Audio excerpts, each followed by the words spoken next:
আসসালামু আলাইকুম। প্রিয় দর্শক, আপনারা তো পটলের অনেক ধরনের রেসিপি খেয়েছেন।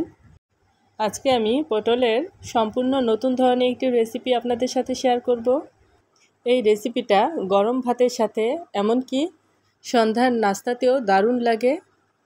এটাকে পটলের চপ কিংবা পটলের পাকোড়াও বলা যেতে পারে।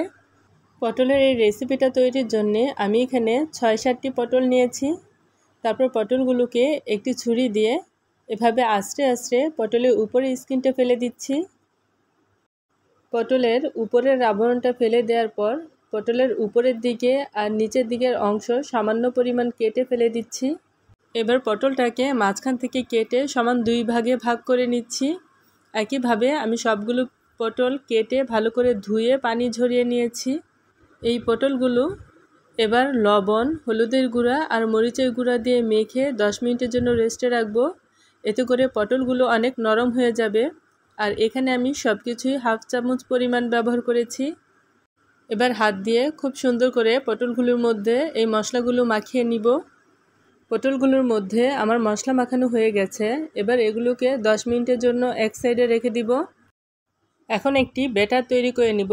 এজন্য একটি বাটিতে নিচ্ছি 3 টেবিল চামচ বেসন আর 2 টেবিল চামচ চালের গুঁড়া। এখানে একটু চালের গুঁড়া দিলে এই চপটা খেতে ভীষণই মুচমুচে হবে। এবার স্বাদ অনুযায়ী লবণ, 1/2 চা চামচ হলুদের গুঁড়া, 1/2 চা চামচ মরিচের গুঁড়া আর 1/2 চা চামচ দিচ্ছি ভাজা জিরার গুঁড়া।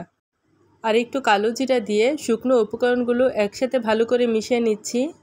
এবার অল্প অল্প পানি দিয়ে একটি ব্যাটার তৈরি করে নিব। 3 থেকে 4 মিনিট এভাবে বিট করে করে আমি একটি স্মুথ ব্যাটার তৈরি করে নিয়েছি। আর পানিটা একেবারে না দিয়ে আমি এখানে 3 বারে ব্যবহার করেছি। একেবারে যদি পানি দেওয়া হয় তাহলে দেখা যাবে ব্যাটারটা হয় পাতলা হয়ে যাবে, না হয় ঘন হয়ে যাবে। তাই আস্তে আস্তে পানি দিয়ে একটি স্মুথ ব্যাটার তৈরি করে নেওয়াই ভালো।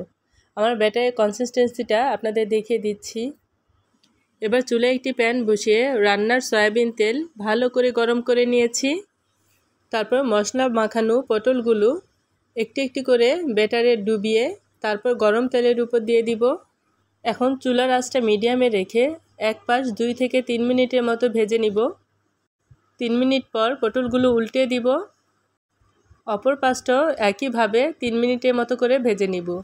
এতে করে কিন্তু পটলটাও খুব সুন্দর করে সিদ্ধ হয়ে যাবে। এটাকে পটলের পাকোড়া বা পটলের চপ যেটি বলি না কেন, এটা কিন্তু খেতে অনেক মজার।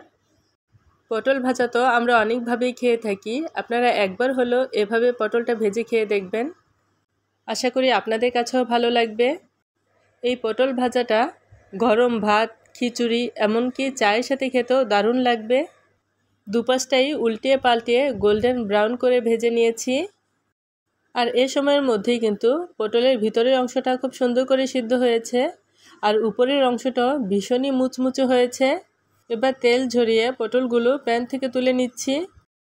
একইভাবে 3 বারে আমি সবগুলো পটল উল্টিয়ে পাল্টিয়ে গোল্ডেন ব্রাউন করে ভেজে নিয়েছি। এই পটলের চপটা তৈরি করতে কিন্তু সময় খুবই কম লাগে আর তেলের পরিমাণও কিন্তু খুবই কম লাগে। পটলের এই চপগুলো ডুবো তেলে না ভাজলেও কিন্তু ভীষণ মুচমুচে হয় আর খেতেও কিন্তু খুবই ভালো লাগে। বৃষ্টির দিনে গরম গরম এরকম পটলের পাকোড়া বা চপ আর খিচুড়ি খেতে কিন্তু অসাধারণ লাগবে।